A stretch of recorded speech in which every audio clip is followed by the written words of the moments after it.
दोस्तों, आज की वीडियो में हम एचसीएफ निकालना सीखेंगे, जिसे महत्तम समावर्तक भी कहते हैं। तो सबसे पहले 84, 126 और 140 के गुणनखंड करेंगे।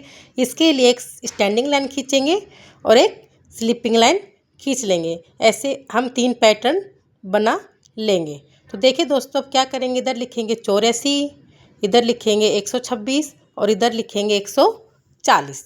अब जो 84 है उसको हम सबसे छोटी से छोटी संख्या से उसको काटेंगे।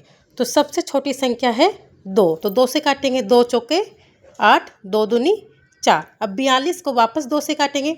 2 2 2 दूनी 4, 2 एकम 2। अब देखिए दोस्तों, 21 है वो 2 से नहीं कटता है, तो अगली संख्या लेंगे। तो अगली संख्या हम लोग 3 लेंगे, तो इसे 3 से काटेंगे। तो देखिए दोस्तों, 3 7 21। अब 7 है वो किसी भी पाड़े में नहीं आता है, 7 केवल 7 के पाड़े में ही आता है, तो इसे 7 से काटेंगे।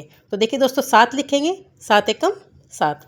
ऐसे ही दोस्तों 126 का करेंगे, सबसे छोटी संख्या से काटेंगे। तो सबसे छोटी संख्या है 2, तो 2 लिख देंगे। देखिए दोस्तों, 2 छिके 12, 2 2 तिये 6। अब 63 है वो 2 के पाड़े से नहीं कटता है, तो इस अगली संख्या लेंगे। तो अगली संख्या हम लोग 3 लेंगे। तो 3 दूनी 6, 3 एकम 3। अब वापस 21 को 3 से काटेंगे। तो देखिए दोस्तों, 3 7 21 और इधर 7 लिख देंगे और इधर 1 लिख देंगे। अब देखिए दोस्तों, 140 को काटेंगे।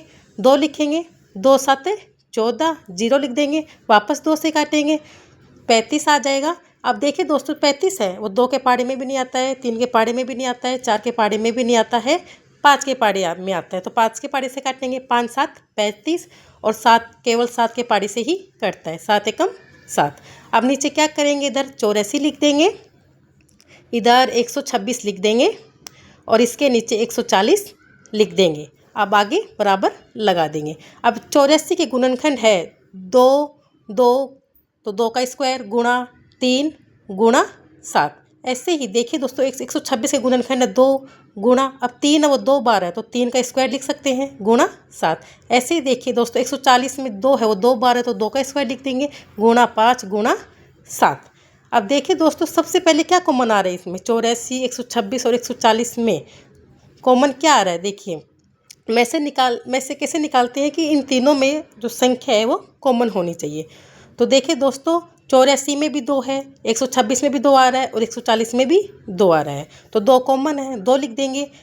अब 3 देखो किसी में भी कॉमन नहीं है, 3 नहीं लिखेंगे। ऐसे ही 7 तीनों में है, तो 7 कॉमन है, तो गुणा लगा देंगे और 7 लिख देंगे। अब दोनों को आपस में गुणा कर देंगे, 14 आएगा। ये इसका